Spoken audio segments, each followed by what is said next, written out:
Students आज हम start करेंगे पेज नंबर 185 पे maximum and minimum values of a function.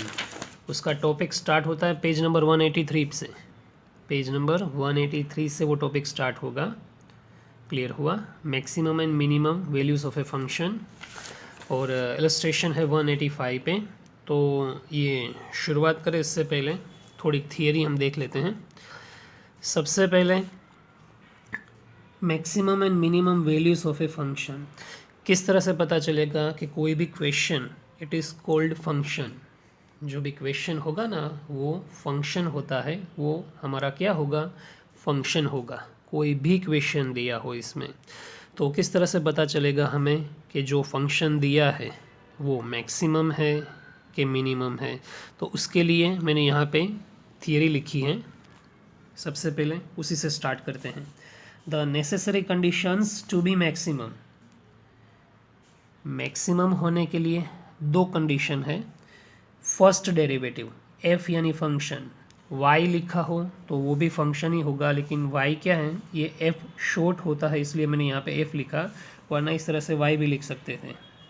Y D Y upon D X is equal to 0, फिर D square Y upon D X square less than 0, इस तरह से भी लिखा जा सकता है। क्लियर हुआ?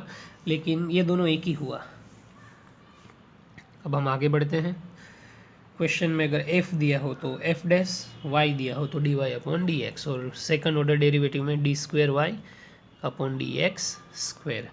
अब आगे फर्स्ट स्टेप क्या होगा? फर्स्ट कंडीशन फर्स्ट डेरिवेटिव 0 होना चाहिए। 0 होना चाहिए यानी कि ये 0 होगा ही, it is not a compulsory. पहले तो फर्स्ट ऑर्डर डेरिवेटिव फाइंड करो, फिर उसको 0 के साथ कंपेयर करो। ये इज इक्वल टू 0 का मीनिंग क्या होता है? फर्स्ट ऑर्डर डेरिवेटिव फाइंड करना है, आफ्टर दैट इसको 0 के साथ कंपेयर करना है। क्लियर? और सेकंड कंडीशन क्या है? डबल डैश यानी डबल डेरिवेटिव। इसको डबल डेरिवेटिव भी बोला जाता है, सेकंड ऑर्डर डेरिवेटिव भी बोला जाता है। तो सेकंड ऑर्डर डेरिवेटिव किस तरह से फाइंड होगा? जो फर्स्ट डेरिवेटिव फाइंड किया ना और उसका जो आंसर आया वो आंसर का फिर से हम डेरिवेटिव फाइंड करेंगे। तो डेरिवेटिव का डेरिवेटिव फाइंड होगा, it is called second order या तो डबल ऑर्डर डेरिवेटिव। अब वो सेकंड ऑर्डर डेरिवेटिव जो फाइंड करेंगे उसका आंसर अगर 0 से लेस हुआ, 0 से कम आया, तो ये मैक्सिमम होगा। फंक्शन क्या होगा? मैक्सिमम। हमें इन्वर्स याद रखना है, उल्टा याद रखना है। अगर 0 से छोटा आंसर यानी माइनस, अगर डबल डेरिवेटिव का सेकंड डेरिवेटिव का आंसर माइनस में आया तो मैक्सिमम, प्लस आया तो मिनिमम। हमें इन्वर्स किस तरह से याद रखना है? माइनस में मैक्सिमम, प्लस में मिनिमम। क्लियर? फिर यही same condition second, the necessary conditions to be minimum. दोनों में ये कॉमन है। First order first derivative find करो और फिर बाद में उसको 0 के साथ कंपेयर करो। क्या करो? 0 के साथ कंपेयर करो। Clear? After that we will find second order derivative. अगर आंसर माइनस आया तो मैक्सिमम, प्लस आया तो मिनिमम। 0 से बड़ा आंसर, अगर सेकंड ऑर्डर डेरिवेटिव का आंसर 0 से बड़ा यानी कि प्लस आया तो मिनिमम, माइनस आया तो मैक्सिमम। फिर से हम एक बार फिर से ये रिपीट करते हैं सेंटेंस। अगर माइनस आंसर आया, सेकंड ऑर्डर डेरिवेटिव का आंसर अगर माइनस आया तो मैक्सिमम, प्लस आया तो मिनिमम। क्लियर हो गया आपको? अब ये मैक्सिमम और मिनिमम वाले ही सम ज़्यादातर क्वेश्चन है जो वो उसमें पूछाते हैं। हमारे पेपर में भी इस चैप्टर में से ज़्यादातर सम ये मैक्सिमम और मिनिमम जो है ना उसी तरह के सम आते हैं। और ये सम टोटल 5 स्टेप में कंप्लीट होगा। ये सम कितने स्टेप में कंप्लीट होगा? 5 स्टेप्स में ये पूरा सम कंप्लीट हो जाएगा। फर्स्ट स्टेप क्या होगा? Steps for calculations the sum. First step F dash of x is equal to question mark. Question mark यानी फाइंड करना है। फर्स्ट स्टेप में फर्स्ट डेरिवेटिव फाइंड करो, सेकंड स्टेप में फर्स्ट ऑर्डर डेरिवेटिव को zero के साथ कंपेयर करो। यानी फर्स्ट ऑर्डर डेरिवेटिव, सबसे पहले क्वेश्चन जो दिया होगा वो हमारा फंक्शन होगा। फंक्शन का सबसे पहले फर्स्ट ऑर्डर डेरिवेटिव फाइंड करो, फिर उसको फर्स्ट ऑर्डर डेरिवेटिव को ज़ीरो के साथ कंपेयर करो। Then we get the values of X. यानी जिससे ही आप फर्स्ट ऑर्डर डेरिवेटिव को ज़ीरो के साथ कंपेयर करोगे ना, तो क्या होगा, एक्स की या तो एक या तो दो वैल्यू फाइंड होगी। एक्स की ज़्यादातर दो ही वैल्यू फाइंड होती है, लेकिन कभी कभार एक वैल्यू भी फाइंड होगी। तो इसलिए मैं क्लियर कर रहा हूँ कि या तो एक्स की एक वैल्यू मिलेगी या तो दो वैल्यू मिलेगी। वो जो भी वैल्यूज़ एक्स की हमने फाइंड की उसको सेकंड ऑर्डर डेरिवेटिव फाइंड करने के बाद उसमें हमें लिखनी है। क्लियर हुआ? फर्स्ट ऑर्डर डेरिवेटिव को ज़ीरो के साथ कंपेयर करने से एक्स की या तो एक या तो दो वैल्यू फाइंड होगी। फिर हम क्या करेंगे, सेकंड ऑर्डर डेरिवेटिव फाइंड करेंगे। फिर वो सेकंड ऑर्डर डेरिवेटिव फाइंड करने के बाद उसका जो आंसर आया उसमें ये जो एक्स की वैल्यू है एक मिलेगी या तो दो मिलेगी, जितनी भी मिले, दो से ज़्यादा नहीं मिलेगी, एक मिले या तो दो मिले, वो क्या करेंगे, ये एक्स की वैल्यू सेकंड ऑर्डर डेरिवेटिव के आंसर में लिखेंगे। क्लियर? कंपैरिजन करने से एक्स की जो भी वैल्यू मिली वो डबल डेरिवेटिव यानी कि सेकंड ऑर्डर डेरिवेटिव के आंसर में लिखनी है। यानी ये फाइंड करने के बाद इसका जो आंसर आएगा उसमें लिखनी है। क्लियर? तो क्या होगा, स्टेप नंबर 4 में जो होगा वो put the values of x in double derivative यानी second order derivative. Then we know at which value of x की कौन सी वैल्यू पे द फंक्शन बिकम मैक्सिमम और मिनिमम। क्लियर? ये मैक्सी और mini. Put the values of x in second order derivative, then we know at which value of x the function become maximum और minimum। x की कौन सी value पे function जो है वो मैक्सिमम होगा और मिनिमम होगा। क्लियर हुआ? फिर यहाँ से हमें पता चलेगा कि x की कौन सी वैल्यू है जो मिनिमम होगी और कौन सी वैल्यू पे फंक्शन मैक्सिमम होगा। क्लियर? फिर हम क्या करेंगे, ये जो x की वैल्यू हमने सेकंड ऑर्डर डेरिवेटिव में लिखी ना, वो क्यों लिखी, मैक्सिमम एंड मिनिमम। x की कौन सी वैल्यू मैक्सिमम है, कौन सी वैल्यू मिनिमम है, वो फाइंड करने के लिए फिर यही वैल्यू जो x की जो वैल्यू हमने सेकंड ऑर्डर डेरिवेटिव में लिखी ना, वही वैल्यू हम क्या करेंगे, put the values of x in function, the function which is given in our question, the function which is given in our question, यानी हमारे क्वेश्चन में जो दिया होगा इट इज़ कॉल्ड फंक्शन। मैंने अभी शुरुआत में ही बोला कि हमारा जो क्वेश्चन होगा it is our function.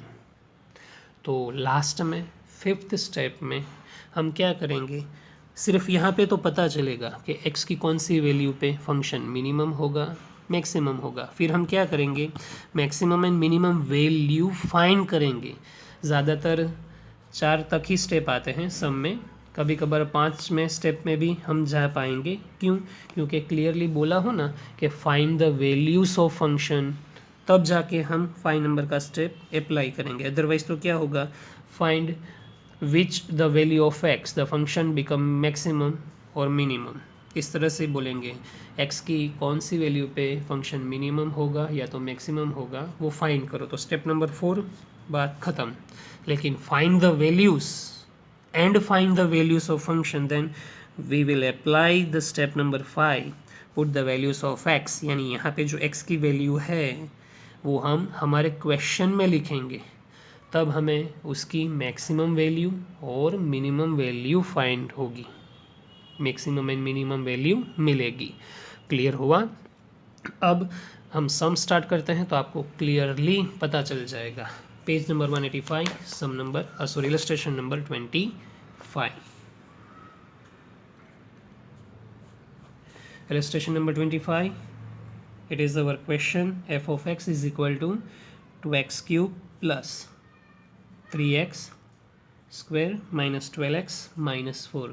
Find the maximum and minimum values. तो वैल्यूज़ जो वर्ड दिया है ना, मैक्सिमम एंड मिनिमम वैल्यूज़, वहाँ पे पूरा अंडरलाइन करना है ताकि आपको यही सब में सब क्लियर हो जाए। अब फर्स्ट स्टेप क्या था हमारा फिर से आप ये सबसे पहले जो आप स्टेप लिखोगे ना थियरी, उसके बाद क्या करना, कंपैरिजन करते जाना। Step number 1, find out first derivative. तो इसका फर्स्ट डेरिवेटिव फाइंड करेंगे, F dash of x is equal to, अब आपको पता ही होगा कि फर्स्ट ऑर्डर डेरिवेटिव किस तरह से फाइंड करना होता है। इसमें प्लस माइनस माइनस, इस तरह से प्लस माइनस साथ में दिया है, तो हम एक्स रेस टू एन वाली जो जनरल फॉर्मूला है वो अप्लाई करेंगे। 2 3 ज़ा 6, ये पावर आगे आ जाएगी तो इसके साथ मल्टीप्लाई में, और इसमें से एक माइनस हो जाएगा, 3 - 1 2, 2 3 ज़ा 6, और यहाँ पे x, सिर्फ x दिया हो तो उसका डेरिवेटिव 1, और सिर्फ नंबर दिया हो तो उसका डेरिवेटिव 0। तो first derivative 6x² plus 6x minus 12, ये हमारा फर्स्ट स्टेप कंप्लीट हुआ। अब हम क्या करेंगे, सेकंड स्टेप अप्लाई करेंगे। सेकंड स्टेप में क्या होगा, फर्स्ट ऑर्डर डेरिवेटिव को हम 0 के साथ कंपेयर करेंगे। फर्स्ट ऑर्डर डेरिवेटिव को हम किसके साथ कंपेयर करेंगे, 0 के साथ, यानी इसकी जगह पे हम ये लिखेंगे 6x² plus 6x minus 12 is equal to 0।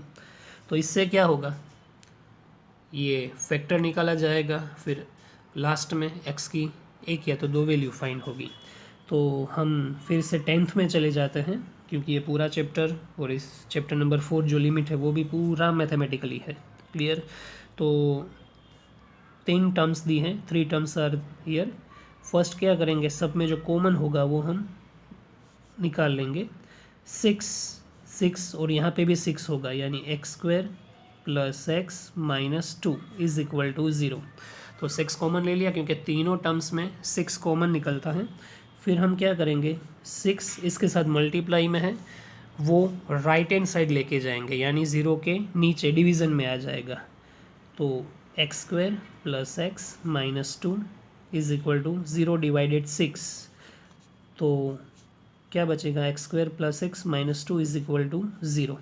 0 के अपन में तो कुछ भी लिखो, आंसर 0 ही होता है, ये हमने बचपन में सीख ही लिया था। अगर याद नहीं है तो फिर मैंने इसलिए एक स्टेप ज़्यादा किया। आप लोग सोच रहे होंगे कि सर ने ये खामखा डिवीज़न करके क्यों दिखाया, तो आपको क्लियर हो जाए। अगर आप भूल गए हो ना तो आपको फिर से सब रिवाइज हो जाए। क्लियर। अब हम क्या करेंगे, फिर से बचपन में जाते हैं। फर्स्ट स्टेप और लास्ट वाला स्टेप, इसका क्या होगा, मल्टीप्लिकेशन होगा। तो मल्टीप्लिकेशन 1 2 ज़ा 2। अब यहाँ पे कौन सी साइन है, माइनस, यानी सब्ट्रैक्शन। क्या लिखेंगे ऊपर, सब्ट्रैक्शन। अब फिर से 2, इसके ऐसे दो फैक्टर निकालो जिसका सब्ट्रैक्शन बीच में जो टर्म दिया है ना वो आए, इन दोनों का मल्टीप्लाई करो, आंसर 2 मिलेगा। फिर यहाँ पे जो साइन है वो यहाँ पे लिख दो, माइनस हो तो सब्ट्रैक्शन, प्लस हो तो एडिशन। 2 के ऐसे दो फैक्टर निकालो जिसका सब्ट्रैक्शन बीच में जो टर्म दी है ना और उसमें जो नंबर होगा वो आना चाहिए। क्लियर। बीच में जो टर्म दी है उसमें जो नंबर यहाँ पे 1 दिया है, अगर 5 होता तो 5, 10 होता तो 10, बीच में टर्म में जो नंबर दिया हो वो होना चाहिए। क्या, इन दोनों का मल्टीप्लिकेशन करने के बाद। तो 2 के ऐसे दो फैक्टर निकालो जिसका सब्ट्रैक्शन +1 हो, तो 2 1 ज़ा 2। अब 2 में से 1 जाएगा तो यहाँ पे जो 1 लिखा है वही आंसर आने वाला है। लेकिन सब्ट्रैक्शन में क्या होता है पता है आपको, सब्ट्रैक्शन के अंदर अगर एडिशन दिया होता ना तो दोनों साइन सेम होती, क्योंकि साइन सेम हो तो नंबर का क्या होगा, एडिशन। वो हमने पहले से ही सीख लिया है। तो अब हम क्या करेंगे, जब भी सब्ट्रैक्शन दिया हो ना तो दोनों साइन अलग लिखनी है, दोनों साइन डिफरेंट लिखनी है। तो किस तरह से पता चलेगा कि 2 को और 1 को कौन सी साइन दी जाए, तो दोनों साइन अलग तो देनी है, तो किसको प्लस दें किसको माइनस दें, यही क्वेश्चन सोल्व करने के लिए हमें ये साइन देखनी है। यहाँ पे जो भी साइन दी हो वो बिगर नंबर को दी जाएगी और उसके सिवाय स्मॉलर नंबर को दूसरी साइन। क्लियर? ताकि 2 में से 1 जाएगा तो 1 भी बचेगा और बिगर नंबर साइन यानी प्लस। जब ये सब्ट्रैक्शन किया जाए ना तब हमें खास ध्यान देना है, खास याद रखना है कि यहाँ पे जो साइन हो वो हमेशा बिगर नंबर को ही होनी चाहिए। यहाँ पे जो भी साइन दी हो वो किसके साथ हमें लिखनी है? बिगर नंबर के साथ ही, और इसके सिवाय जो साइन बचे वो स्मॉलर नंबर के साथ। अब अगर एडिशन होता तो यहाँ पे जो साइन है ना वो दोनों को हम लिख देते, दोनों के साथ लिखते। यहाँ पे अगर एडिशन होता, यहाँ पे अगर माइनस की जगह पे प्लस वाली साइन होती तो ये ही साइन हम दोनों के आगे लिख देते। माइनस होता तो दोनों में माइनस, प्लस होता तो दोनों में प्लस। अब आपको कम्प्लीटली क्लियर हो चुका होगा कि फैक्टर किस तरह से निकालते हैं। एक बार फिर से स्पीड में रिवाइज करते हैं। फर्स्ट इंटू लास्ट टर्म, 2 1 2, और यहाँ पे माइनस लिखा हो तो सब्ट्रैक्शन, प्लस लिखा हो तो एडिशन। यहाँ पे माइनस है यानी सब्ट्रैक्शन लिखा हमने। 2 के ऐसे दो फैक्टर निकालो जिसका सब्ट्रैक्शन +1 आए, तो 2 1 2, और यहाँ पे जो साइन है सब्ट्रैक्शन में, यहाँ पे जो साइन है वो हमेशा बिगर नंबर को दी जाएगी। तो फाइनल, अब इसकी जगह पे हम क्या लिखेंगे? x² + 2x - 1x - 2 = 0। ये वेरिएबल तो इसके साथ ही जाएगा और ये बीच वाला जो टर्म है ना वो निकल जाएगा, इसकी जगह पे ये 2 टर्म आ जाएंगे। क्लियर? अब हम क्या करेंगे? इस तरह से इसको अलग कर देंगे। यहाँ पे 2 ब्रैकेट लिखेंगे = 0, फिर ये साइन यहाँ पे फिर आगे इन दोनों में से कॉमन वर्ड कौन सा है? Variable x। यहाँ पे 2 पावर है और यहाँ पे 1 पावर, तो सबसे छोटी पावर कॉमन होगी, तो x1 कॉमन ले लिया हमने, तो x + 2। अब यहाँ पे जो ब्रैकेट में आए ना वही सेम यहाँ पे आंख बंद करके लिख देना है हमें, और कुछ नहीं करना। अब ये दोनों तो वैसे भी सेम होने चाहिए, तो यहाँ पे जो फाइंड होगा वो यहाँ पे लिखो। फिर 1x में से x यहाँ पे लिखा तो हम यहाँ पे क्या लिखेंगे? 1 × x 1x, 1 × 2 2, minus plus minus, सारी कैलकुलेशन कंप्लीट। अब हम क्या करेंगे?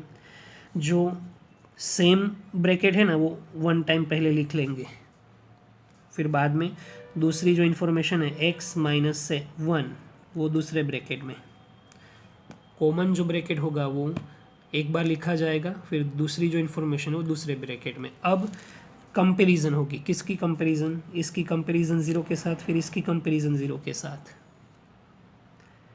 x + 2 = 0 और x - 1 = 0। अब ये प्लस है, इस साइड जाएगा तो माइनस, ये माइनस है, इस साइड जाएगा तो प्लस, यानी कि देयरफॉर x = 0 - 2 और x = 0 + 1। ये स्टेप मत लिखना, ये तो आपको पता चले इसलिए मैंने लिखा है। ये बिल्कुल बच्चों वाला स्टेप हो जाएगा, -2 और x = 1। क्लियर? तो ये x की यहाँ पे हमें 2 वैल्यू मिली। अब हम क्या करेंगे? ये हमारा फर्स्ट स्टेप और सेकंड स्टेप कंप्लीट होगा। फर्स्ट क्या फाइंड किया हमने? हमने फाइंड किया फर्स्ट डेरिवेटिव, फिर वो जो फर्स्ट डेरिवेटिव था उसको हमने 0 के साथ कंपेयर किया, फिर हमको x की 2 वैल्यू मिली। अब हम क्या करेंगे? सेकंड ऑर्डर डेरिवेटिव फाइंड करेंगे, फिर जो आंसर आएगा उसमें ये दोनों वैल्यू 1 बाय 1 लिखेंगे। तो f'(x) = हमें सबसे पहले तो फर्स्ट ऑर्डर डेरिवेटिव देखना पड़ेगा। फर्स्ट ऑर्डर डेरिवेटिव क्या है? 6x² + 6x - 12।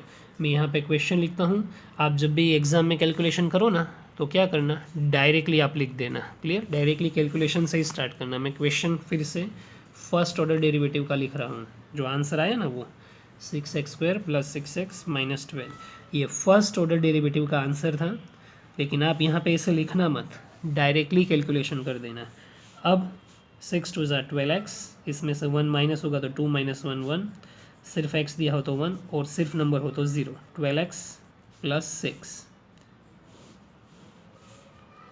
अब हम क्या करेंगे? ये जो वैल्यू फाइंड हुई उसमें 1 बाय 1 x की दोनों वैल्यू लिखी जाएगी, और हमें पता चलेगा कि x की -2 या तो +1, कौन सी वैल्यू पे फंक्शन मैक्सिमम है या तो मिनिमम। क्लियर। तो यहाँ पे लिखा जाएगा at x is equal to -2, x is equal to -2। Clear. अब ये हमारा कौन सा स्टेप हुआ, ये थर्ड स्टेप था, ये fourth step at x is equal to -2। अब हम क्या करेंगे, ये फंक्शन लिखेंगे f double dash of -2, x की जगह पे -2 लिखा जाएगा और फिर यहाँ पे 12, x की जगह पे -2 + 6, 12 2 ज़ा -24 + 2 और -18।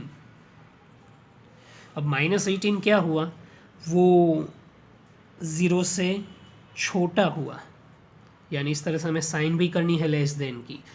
-18 यानी माइनस में अगर आंसर आया तो द फंक्शन क्या होगा, द फंक्शन इज मैक्सिमम। जब भी माइनस आंसर हो, ठीक है, क्लियर हुआ, जब भी माइनस आंसर हो तो फंक्शन हमें क्या समझना है, मैक्सिमम। तो यहाँ पे लिखना है therefore we get the maximum value of the function at x is equal to -2। ये पूरा सेंटेंस बुक में लिखा है, लेकिन हम इतना लंबा नहीं लिखेंगे। At the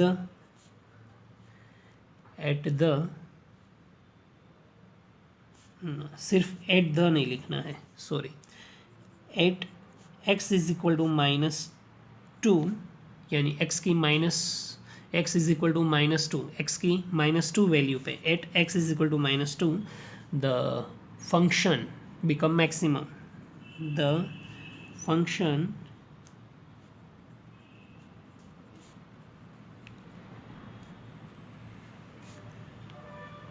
maximum, the function become maximum. Clear हुआ।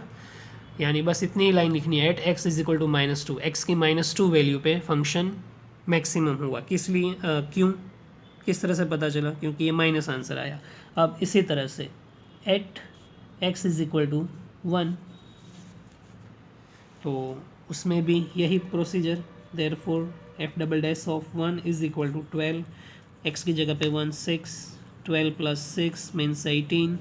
तो ये क्या किया जाएगा, ग्रेटर देन 0 इस तरह से साइन करके लिखनी है।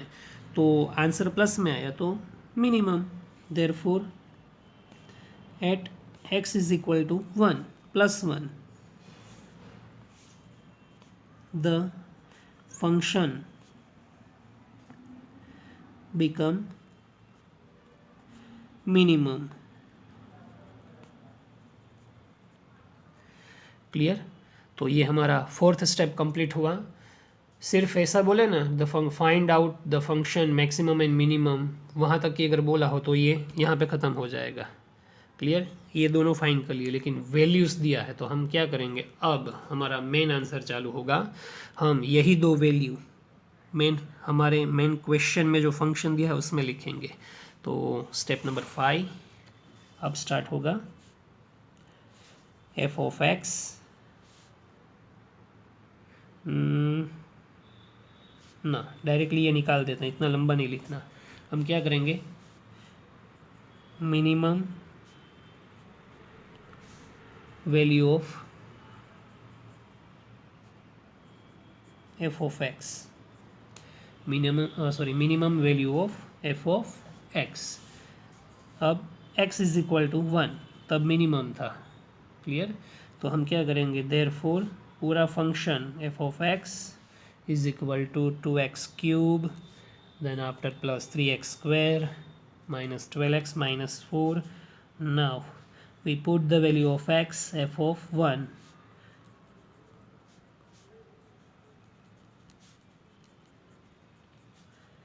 वन का क्यूब 1 होगा, 1 का स्क्वायर भी 1 होगा। यहाँ पे एज इट इज़ लिखा जाएगा, यानी कि पैटर्न एग्जैक्टली सेट हो जाए। फिर सब में पता ही है आपको क्या होगा, 2 + 3 - 12 - 4, 2 + 3 5। अगर साइन सेम हो तो एडिशन, किसका, नंबर का एडिशन, और साइन जो भी हो वही सेम लिखी जाएगी। 12 + 4 16, तो आंसर क्या होगा, -11 होगा। क्लियर, ये हमारा फर्स्ट आंसर हुआ। यानी मिनिमम वैल्यू कौन सी होगी, -11। ये जो फंक्शन दिया है ना उसकी मिनिमम वैल्यू -11 होगी और मैक्सिमम वैल्यू अभी हम फाइंड करेंगे। यही सेम लिखेंगे हम।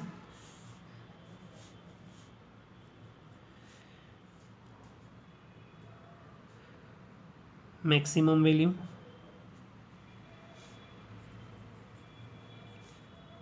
ऑफ f ऑफ x, फिर से फंक्शन लिखेंगे हम। अब डायरेक्टली आंसर लिखना हो ना, डायरेक्टली फंक्शन में वैल्यू लिखनी हो तब भी चलेगा, लेकिन क्या है मैं तो आपको पता चले इसलिए एक स्टेप बढ़ा दूंगा।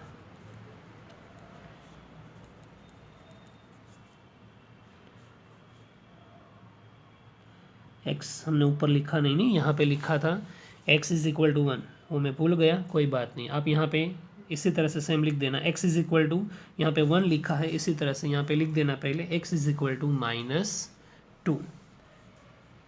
पता तो चलना चाहिए ना x की कौन सी वैल्यू, मैं यहाँ पे लिख देता हूँ x इज इक्वल टू -2। आप यहाँ पे एक लाइन बाद लिखना, जहाँ पे भी x दिखाई दे वहाँ पे -2। अब 2 का क्यूब अगर बेस माइनस में हो और पावर ओड हो तो आंसर माइनस में ही होगा। 2 का क्यूब -8, अगर बेस माइनस और पावर इवन हो तो आंसर प्लस में होगा। 2 का square 4, minus minus plus, 24 4, -16 plus 12 plus 24 -4। तो प्लस वाले नंबर का एडिशन 24 प्लस 12 36, माइनस वाले नंबरों का एडिशन -20, यानी कितना होगा 16। यानी ये जो फंक्शन दिया है इसकी मिनिमम वैल्यू -11 और मैक्सिमम वैल्यू 16। ये फंक्शन कौन सी रेंज में, कौन सी लिमिट में होगा, -11 टू 16। क्लियर। अब इसी तरह से आगे के सम भी देखने हैं। क्लियर। अब सम इलस्ट्रेशन नंबर 26, उसमें क्वेश्चन क्या दिया है, find the maximum and minimum values of y। अब वैल्यूज बोल ही दिया है तो हमें पांचों स्टेप अप्लाई करने पड़ेंगे। y इज इक्वल टू करके लिखा है, ये हमारा फंक्शन होगा x³ -2x² -4x -1, x³ -2x² -4x -1। Clear. अब उसमें f लिखा था यानी f' हमने लिखा f'। अब इसमें y लिखा है तो dy/dx एंड d²y/dx, इस तरह से होगा। फर्स्ट स्टेप क्या होगा, स्टार्ट करेंगे first derivative dy/dx, 3x² 4x, x की जगह पे 1 और 0, 3x² -4x -4। ये फर्स्ट डेरिवेटिव फाइंड हुआ। फिर इसको किसके साथ कंपेयर करो, 0 के साथ। फर्स्ट स्टेप क्या था, find out first order derivative, फिर compare with 0। First order derivative क्या करो, उसको 0 के साथ कंपेयर करो तो हमें x की या तो एक या तो दो वैल्यूज़ फाइंड होगी, दो वैल्यूज़ मिलेगी। तो इसकी जगह पे हम ये लिखेंगे 3x² -4x -4 is equal to 0। अब क्या होगा, इसमें से कुछ कॉमन तो नहीं निकलेगा, डायरेक्टली हम अप्लाई करेंगे हमारा मल्टीप्लिकेशन, यानी अभी फैक्टर ही निकालेंगे। इसका फैक्टर किस तरह से होगा, फर्स्ट एंड लास्ट इन दोनों का मल्टीप्लाई होगा, सिर्फ नंबर का। 3 4 ज़ा 12। अब यहाँ पे जो साइन हो वही करना है, माइनस दिया है तो यानी सब्ट्रैक्शन करना है, यानी सब्ट्रैक्शन बोलना है। फिर वो सब्ट्रैक्शन क्या होना चाहिए, जो यहाँ पे मिडल में जो टर्म दी है उसका नंबर होना चाहिए। तो अब हम स्टार्ट करते हैं, फर्स्ट एंड लास्ट टर्म का जो नंबर दिया है फर्स्ट एंड लास्ट टर्म में उसका मल्टीप्लाई करो। 3 4 ज़ा 12, 12 के ऐसे दो फैक्टर निकालो जिसका सब्ट्रैक्शन -4 आए। तो 12 का टेबल याद कर लेना चाहिए हमें, 1 × 12, 2 × 6, 3 × 4, बस ख़त्म, 1 2 3 4 6 12। अब आगे जाएंगे तो 4 3 तो वो तो हो चुका है, फिर 6 2 वो भी हो चुका है और 12 1 वो भी हो चुका है। इन्वर्स नहीं देखना, सिर्फ सीधा ही देखना है। क्लियर? तो बस ये 3 ही मल्टीप्लिकेशन है जिसका आंसर 12 होगा। अब 12 के ऐसे 2 फैक्टर निकालेंगे जिसका मल्टीप्लिकेशन तो 12 होना चाहिए, लेकिन जिसका सब्ट्रैक्शन, ये मिडल में जो नंबर दिया है -4, वो होना चाहिए। तो 6 - 2 आंसर क्या होगा? 4। क्लियर? अब वो भी माइनस में, तो मैंने क्या बोला था, जब भी सब्ट्रैक्शन दिया हो तो ये जो साइन है ना वो बिगर नंबर को दी जाएगी, यानी -6 और +2। सब्ट्रैक्शन में साइन दोनों में अलग होगी, तो कौन सी साइन, यानी प्लस वाली साइन किसको दी जाए, माइनस वाली साइन किसको दी जाए, तो ये इसके लिए हमें ये साइन देखनी पड़ेगी। सब्ट्रैक्शन हो या एडिशन, अगर एडिशन होता तो ये साइन हम दोनों में लिखते, लेकिन सब्ट्रैक्शन है तो ये साइन बिगर नंबर को जाएगी, यानी बिगर नंबर के आगे लिखेंगे, और दूसरी साइन जो प्लस वाली यहाँ पे। क्लियर? अब इसकी जगह पे ये 2 फैक्टर लिखे जाएंगे, यानी 3x² प्लस नहीं, सबसे पहले बड़ा वाला नंबर लिखो, -6x प्लस 2x - 4 = 0। हमेशा ये भी याद रखो, सबसे पहले क्या करो, जो बड़ा वाला नंबर हो ना, बिगर नंबर, वही यहाँ पे लिखो, फिर बाद में छोटा वाला नंबर।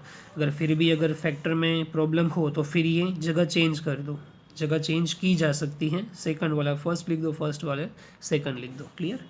लेकिन इसमें तो फैक्टर हो जाएंगे। फिर हम क्या करेंगे, इस तरह से दोनों को अलग करेंगे, 2 ब्रैकेट बनाएंगे, ये साइन। अब 3x² 6x, अब नंबर देखो 3 6, अगर यहाँ पे 3 कॉमन लिया जाए और x कॉमन लिया जाए तो यहाँ पे x - 2 बचेगा। 3x × x यानी 3x² और 3x × 2 यानी 6x। अब जो यहाँ पे हमने फाइंड किया ना वही यहाँ पे लिखा जाएगा, क्योंकि ये दोनों ब्रैकेट में सेम ही प्रोसेस होगी। अब यानी ये दोनों ब्रैकेट सेम ही होंगे हमेशा। तो अब इसके साथ कंपेयर करो, यहाँ पे फर्स्ट में 2x में से x यहाँ पे आ गया, 2x में से x यहाँ पे आ गया, तो क्या बाकी रहा 2, तो वो यहाँ पे लिख दो। 2x में से x यहाँ पे, तो 2 बार लिखना होगा, 2 × x 2x, 2 2 = 4, plus minus minus. अब जो कॉमन ब्रैकेट है वो एक ही बार लिखना है, वो सबसे पहले लिख दो, फिर बाकी की जो इन्फॉर्मेशन है साइन के साथ दूसरे ब्रैकेट में। क्लियर हुआ? सॉरी यहाँ पे ये हो गया, लेकिन चलेगा, आप ऐसा मत करना, कोई डिज़ाइन नहीं करनी, आपको पता चले इसलिए मैंने लिखा। तो ये +2 और ये बाकी के जो भी इन्फॉर्मेशन है, जो भी टर्म्स है, वो यहाँ पे दूसरे ब्रैकेट में लिखो साइन के साथ। अब हम आगे बढ़ेंगे। अब दोनों को 0 के साथ कंपेयर करो, x - 2 = 0 और 3x + 2 = 0। फिर आगे क्या होगा, x, ये माइनस है तो प्लस, यहाँ पे प्लस है तो माइनस, ये एज इट इज़, ये x - 2 यहाँ पे 3 मल्टीप्लिकेशन में है, यहाँ पे ये एज इट इज़ -2, ये 3 मल्टीप्लिकेशन में है, तो यहाँ पे डिवीज़न में आ जाएगा, यानी x की 2 वैल्यू फाइंड हुई, तो हमारा दूसरा स्टेप कंप्लीट हुआ। अब तीसरा स्टेप कौन सा था, find out second order derivative. तो इस तरह से लिखा जाएगा dy/dx, उसके बाद यहाँ पे स्क्वायर और यहाँ पे स्क्वायर। क्लियर? इसी तरह से आपको याद रखना है। अब फर्स्ट ऑर्डर डेरिवेटिव जो लिखा है ना, वो मैं सबसे पहले डायरेक्टली यहाँ पे लिखूँगा, फिर इसका भी डेरिवेटिव करेंगे, 3 2 = 6x, सिर्फ नंबर दिया है तो उसका 0, 6x - 4। क्लियर? तो सेकंड ऑर्डर डेरिवेटिव किस तरह से फाइंड होगा, फर्स्ट ऑर्डर डेरिवेटिव का जो आंसर होगा उसका भी डेरिवेटिव निकाला जाएगा, यानी सेकंड ऑर्डर डेरिवेटिव। अब ये हमने जो फाइंड किया उसमें 1 बाय 1 स्टेप बाय स्टेप, पहले ये वैल्यू फिर ये वैल्यू, उससे हमें क्या मिलेगा, मैक्सिमम एंड मिनिमम, एक्स की कौन सी वैल्यू मैक्सिमम है और कौन सी वैल्यू मिनिमम है। तो फोर्थ स्टेप क्या होगा, एट x = +2, देखते हैं, therefore d²y/dx² 6 2 -4, 12 - 4 8। तो ये 0 से बड़ा नंबर हुआ, यानी 8 ग्रेटर देन 0, ग्रेटर देन यानी 8 0 से बड़ा, प्लस में आंसर आया। तो अब पूरी अगर स्टोरी नहीं लिखनी ना, वो तो हमने क्या किया, पूरा सेंटेंस लिखा था। देखो ये कौन सी जगह पे, हाँ, at x is equal to -2 the function become maximum, फिर नीचे x sorry at x is equal to 1 the function become minimum. तो इस तरह से अगर नहीं लिखना है, बिल्कुल शॉर्ट में लिखना है, तो यहाँ पे आप इस तरह से लिख दोगे तब भी चलेगा। ये प्लस में आंसर आया तो मिनी, बस क्लियर हो गया। सामने वाले को, चेक करने वाले को हमारा जो कंप्लीटली आंसर होगा ना, उससे मतलब होगा, उससे ही मीनिंग है। हाँ, यहाँ पे मिनी लिखना पड़ेगा, पूरा सेंटेंस ना लिखो तब भी चलेगा, मिनिमम पूरा लिखो तब भी चलेगा, और मिनी लिखो तब भी चलेगा। क्लियर। फिर भी अगर आपको डाउट लगे कि ना, अगर मार्क माइनस हो जाए, तो आप यहाँ पे सिर्फ मिनिमम लिख देना। क्लियर हुआ, पूरा मिनिमम स्पेलिंग लिख देना और कुछ नहीं।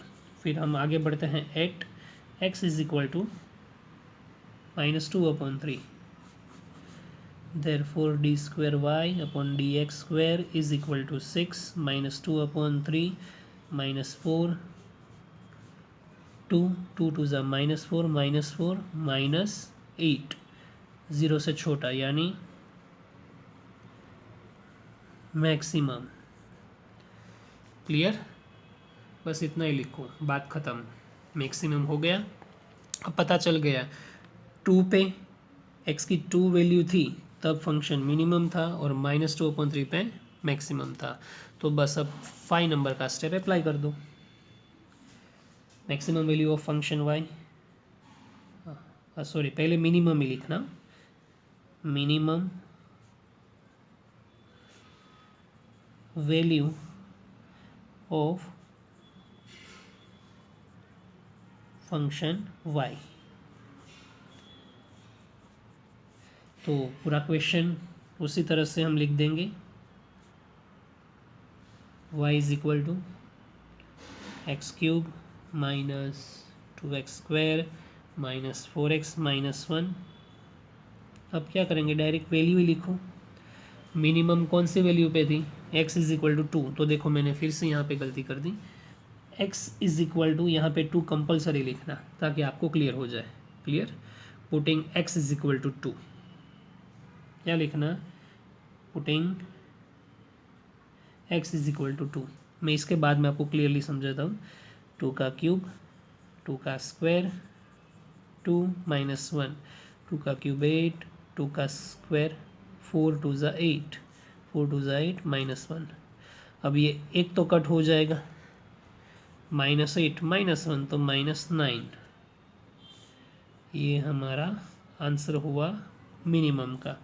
अब इसके बाद में maximum value of function y, बिल्कुल घबराना नहीं है, सम बिल्कुल इजी। अब हम क्या करेंगे, यहाँ पे लिखेंगे, सारी गलतियाँ सुधार देंगे। Putting x is equal to -2/3 therefore y। अब डायरेक्टली अगर आपको वैल्यू लिखनी है तो it is okay, no tension, कुछ गलत नहीं होगा। 2/3 उसका क्यूब -2/3 उसका स्क्वायर -2/3 और -1, 2 का क्यूब -8, 3 का क्यूब 27 -2, 2 का स्क्वायर 4, 3 का स्क्वायर 9 माइनस माइनस प्लस 4 2 ज़ा 8/3 -1। अब हम क्या करेंगे, इन दोनों का मल्टीप्लिकेशन करके पूरी सारी कैलकुलेशन कर देंगे। ये एज इट इज़ लिखेंगे, -8/27,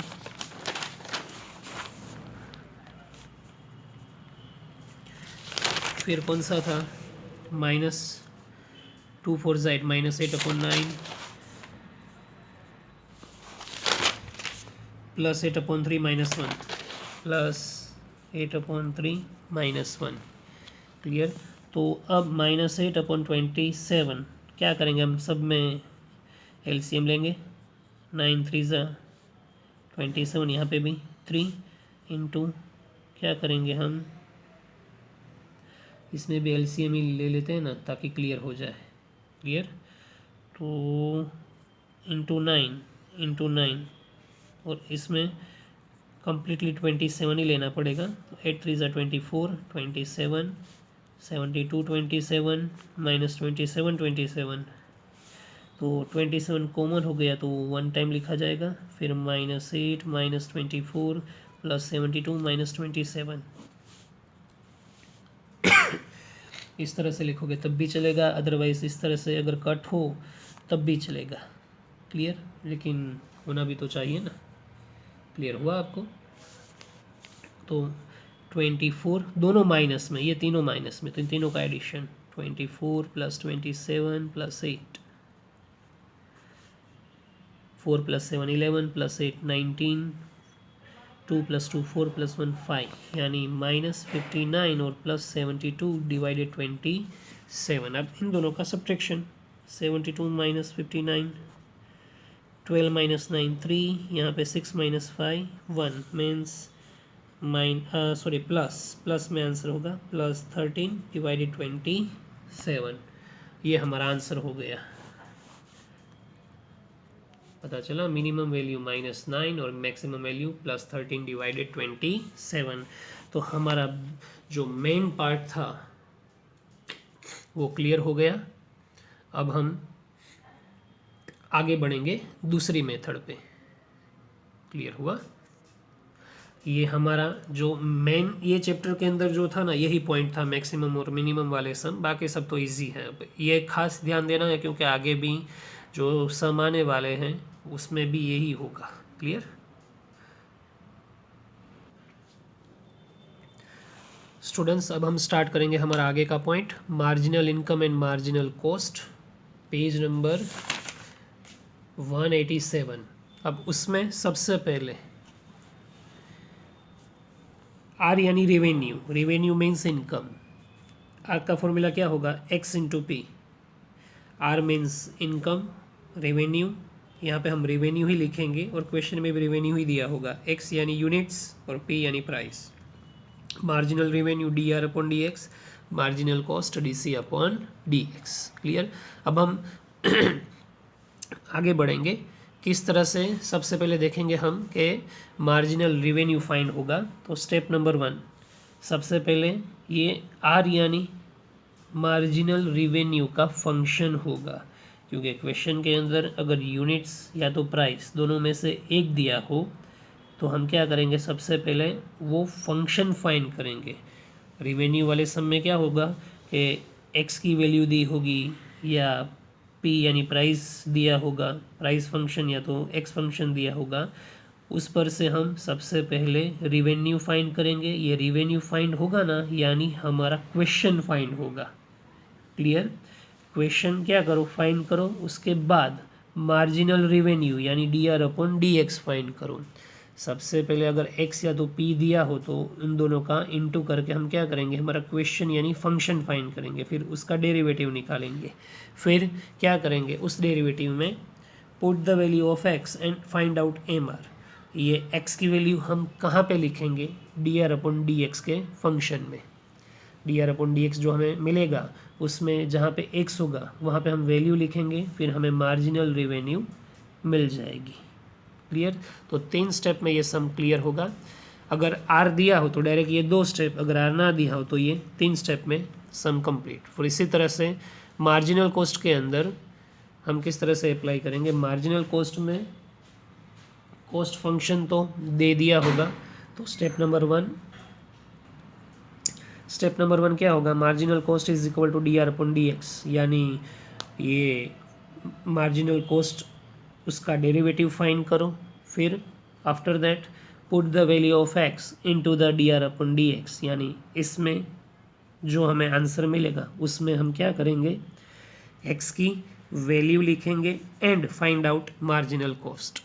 क्लियर? ऊपर मार्जिनल रेवेन्यू 3 स्टेप में और ये 2 स्टेप में कंप्लीट हो जाएगा। अब हम सम स्टार्ट करते हैं। Sum number illustration number 27। इसमें सबसे पहले क्या दिया है, if the demand function of pizza is P is equal to 150 minus 4x, demand function दिया है और यहाँ पे दिया P है 150 माइनस 4x यानी प्राइस दी है और यहाँ पे x नहीं दिया। Then find the marginal revenue when demand is of 3 pizzas and interpret भी करना है हमें। तो पहले तो मार्जिनल रिवेन्यू फाइंड करना है।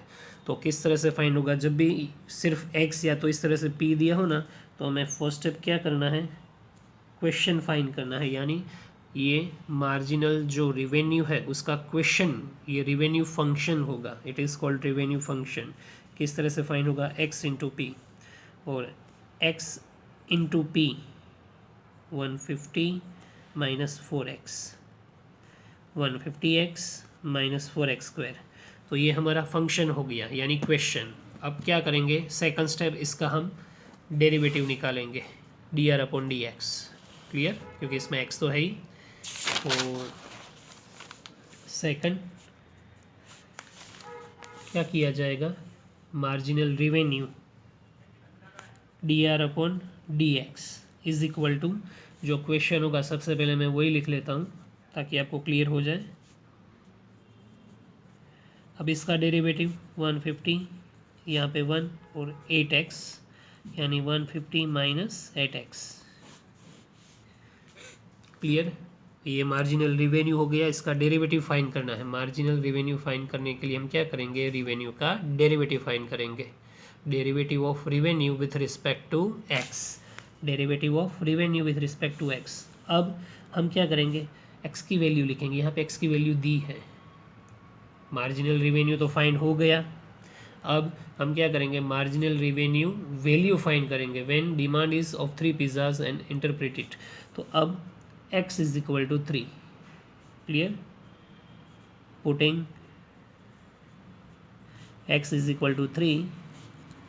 अब हम क्या करेंगे, यही फिर से रिपीट करेंगे, marginal revenue dr/dx is equal to 150 minus 8x 150 minus 8 into 3 150, 8 3 ज़ा 24।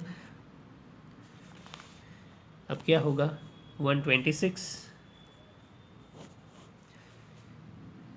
क्लियर। तो क्या लिखा जाएगा इंटरप्रिटेशन में, revenue for selling the 4th pizza is approximately 126। Marginal दिया है, मार्जिनल का मीनिंग क्या होता है, एक ज़्यादा, जितना हो ना, जितना हम सेल करते हो उससे एक ज़्यादा। सपोज़ के बहुत सालों से, पिछले 5 सालों से हम कोई भी एक चीज़ हो, पिज़्ज़ा को ही ले लेते हैं, पिछले 5 सालों से 5 साल ज़्यादा हो गए, थोड़ा कम कर देते हैं, पिछले 5 महीनों से हम हर महीने 10 पिज़्ज़ा सेल करते हो, और फिर अचानक से 6th मंथ जो 6ठा महीना है उसमें 10 पिज़्ज़ा की जगह पे 11 पिज़्ज़ा का ऑर्डर आ जाए, यानी कि 11 पिज़्ज़ास के जो ऑर्डर आते हैं उसमें जो अभी तक 10 तो बिक ही रहे थे, सेलिंग कितने पिज़्ज़ास का था, 10 का। अब यहाँ पे 6ठे महीने में 11 पिज़्ज़ास का ऑर्डर आया, यानी पिछली बार से इस बार एक पिज़्ज़ा का ऑर्डर ज़्यादा आया। तो ये जो ज़्यादा का पिज़्ज़ा था, ये जो एक पिज़्ज़ा जो ज़्यादा था जो हमने सेल किया, तो उसकी वैल्यू फाइंड करनी है। मार्जिनल यानी जो हम ज़्यादा चीज़ें बनाते हैं उसकी वैल्यू फाइंड होगी। यानी यहाँ पे 3 पिज़्ज़ास तो दिए ही हैं, तो ये जो फाइंड होगा उससे एक ज़्यादा होगा। और हमें क्लियर नहीं बोला, कभी कभार क्या होता है कि हर महीने 100 पिज़्ज़ा सेलिंग होते हो, उसकी जगह पे अभी 110 पिज़्ज़ा सेल हो। तो ऐसा कंपलसरी नहीं है कि मार्जिनल रिवेन्यू यानी कोई भी एक चीज़ ही ज़्यादा हो, 10 चीज़ें भी ज़्यादा हो सकती है, 100 थिंग्स भी ज़्यादा हो सकती है, 1000 थिंग्स भी ज़्यादा हो सकती है, लेकिन सब में क्लियर नहीं बोला कि कितने पिज़्ज़ास का सेल हो रहा है। तो हमें क्या समझना है, सिर्फ एक ज़्यादा, एक पिज़्ज़ा जो ज़्यादा है वही अभी इंक्रीज़ हुआ है, क्लियर।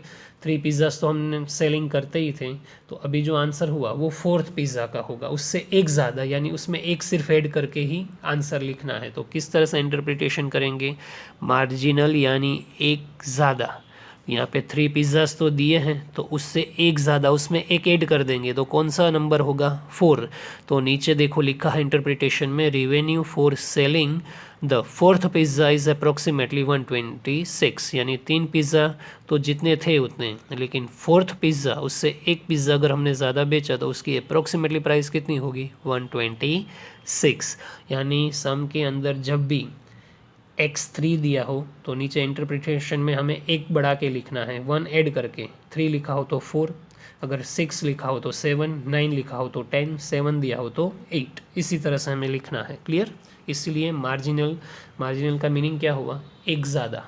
इसमें अगर नंबर दिए होते, अगर 10 पिज़्ज़ास दिए होते इंक्रीज, अगर 10 पिज़्ज़ास इंक्रीज हो तो रहे होते तो हम क्या करते, जो आंसर होता 126 उसमें 10 ऐड कर देते। अगर 20 पिज़्ज़ास इंक्रीज़ हो रहे हो, यानी 20 पिज़्ज़ास का सेलिंग हुआ हो ज़्यादा, तो हम क्या करते हैं, ये 126 में +20 कर देते। सॉरी 126 में नहीं, वो जो 3 पिज़्ज़ास थे ना उसमें हम 20 ऐड कर देते। क्लियर हुआ? लेकिन यहाँ पे कुछ नहीं दिया, और यहाँ पे हमारे सब सम में हम क्या करेंगे, जितने भी x दिए हों, x की जगह पे जो भी नंबर दिया हो उसमें सिर्फ एक ऐड कर देंगे। क्लियर? जितने भी पिज़्ज़ास यानी कि जितने भी x की वैल्यू दी हो, जितने भी सम में x की वैल्यू जितनी भी दी हो उसमें हम एक ऐड कर देंगे और कुछ नहीं। अब क्लियर हो गया होगा आपको। अगर 5 पिज़्ज़ा दिया होता तो हम क्या लिखते हैं यहाँ पे 6, अगर 7 दिया होता तो 8। क्लियर? तो नीचे हमें लिखना है यहाँ पे इंटरप्रिटेशन में सिर्फ interpretation,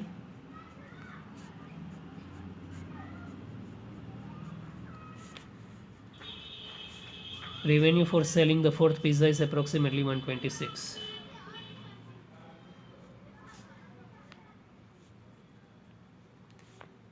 Revenue for selling fourth pizza is approximately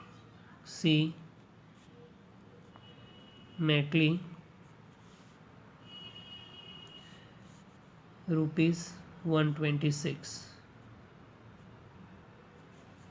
clear?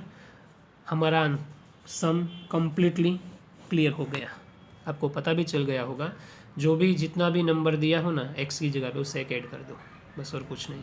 अब यही सम हम दूसरा देखते हैं इसी तरह का।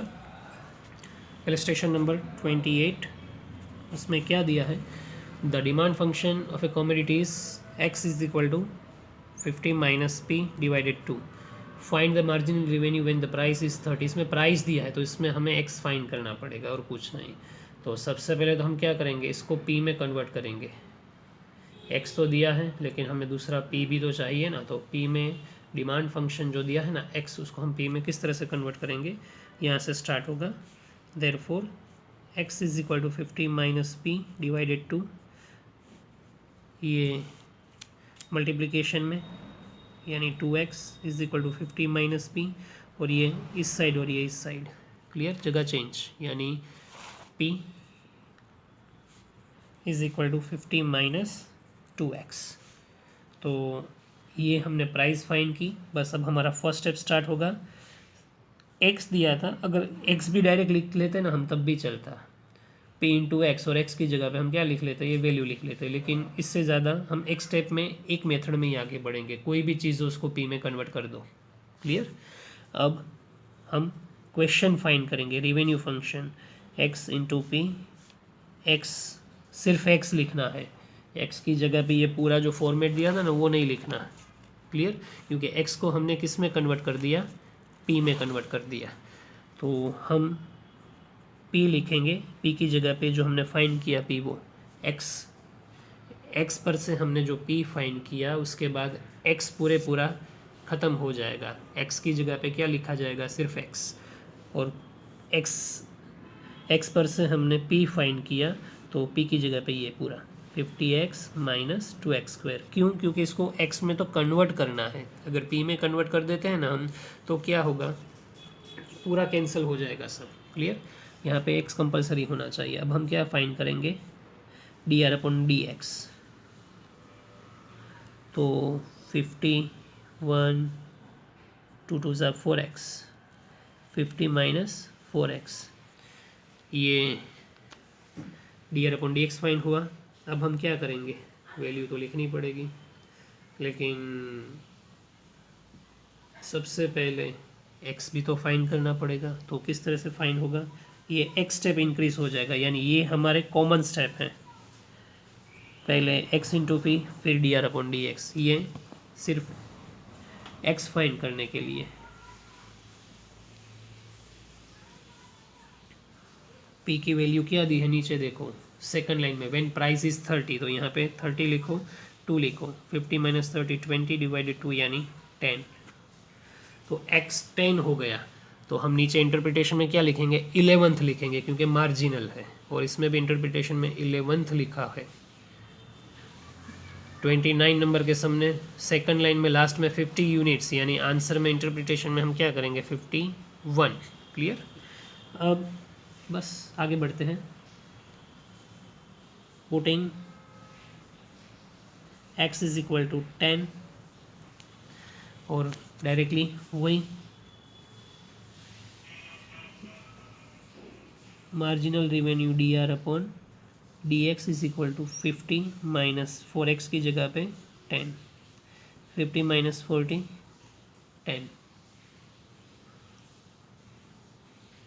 10 रुपीज़। क्लियर। तो इंटरप्रिटेशन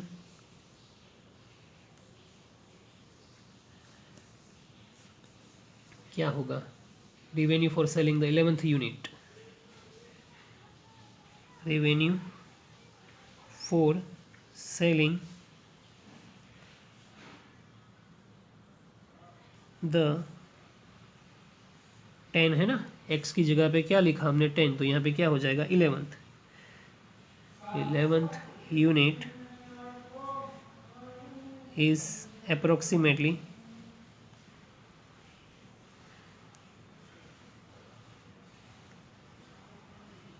10 रुपीज़। ये हमारा इलस्ट्रेशन नंबर 28 भी क्लियर। अब हम फाइंड करेंगे, कैलकुलेट करेंगे इलस्ट्रेशन नंबर 29। 29 में क्या दिया है, कॉस्ट फंक्शन दिया है, तो वो डायरेक्टली लिखा जाएगा, और उसके स्टेप क्या थे, direct first and second, sum clear. The cost function of a commodity is C is equal to so and so, where X is the number of units produced. Find marginal cost when production is 50 units. X क्या है, number of units produced. तो cost, find marginal cost when production is 50 units. X की जगह पे 50 units लिखना है और कुछ नहीं। क्लियर। अब हम क्या करेंगे, सबसे पहले ये क्वेश्चन दिया है, रेवेन्यू में हम क्वेश्चन फाइंड करते थे, इसमें क्वेश्चन दे दिया है dc/dx, इस तरह से लिखा जाएगा marginal cost, dc/dx is equal to 5 2 10x plus 6 1 0 10x plus 6। तो ये x फाइंड हुआ, फर्स्ट स्टेप फाइंड हुआ। अब हम क्या करेंगे, putting x is equal to 50, हमारा सेकंड स्टेप MC यानी marginal cost, dc/dx is equal to 10x plus 6, x की जगह पे 50 प्लस 6, आंसर क्या होगा 500 प्लस 6 506, ये मार्जिनल कॉस्ट। तो यहाँ पे 50 लिखा ना, तो अब हम यहाँ पे क्या लिखेंगे इंटरप्रिटेशन में, 51 इंटरप्रिटेशन।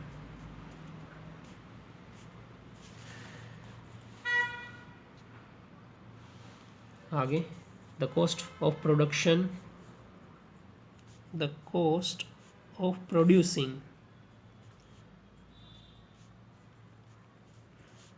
51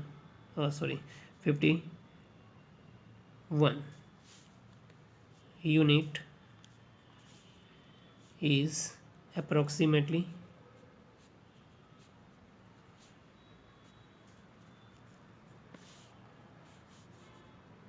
रुपीज़ 506। ये sum complete. The cost of producing 51 लिखा हो, ये 51 यूनिट इज़ अप्रोक्सीमेटली 506। 50 है तो हम क्या लिखेंगे, एक इंक्रीज़ कर देंगे, एक ऐड कर देंगे 51। ऊपर 10 था तो 11 कर दिया, पीछे कितने थे, पीछे 3 थे तो हमने क्या कर दिया, 4 कर दिया। क्लियर। अब हम दूसरे इलस्ट्रेशन नंबर कहाँ से स्टार्ट करेंगे, इलस्ट्रेशन नंबर 32 से। अब हमारे 32, 33, 34, 35 इतने ही सम बाकी हैं, वो हम नेक्स्ट लेक्चर में देख लेंगे।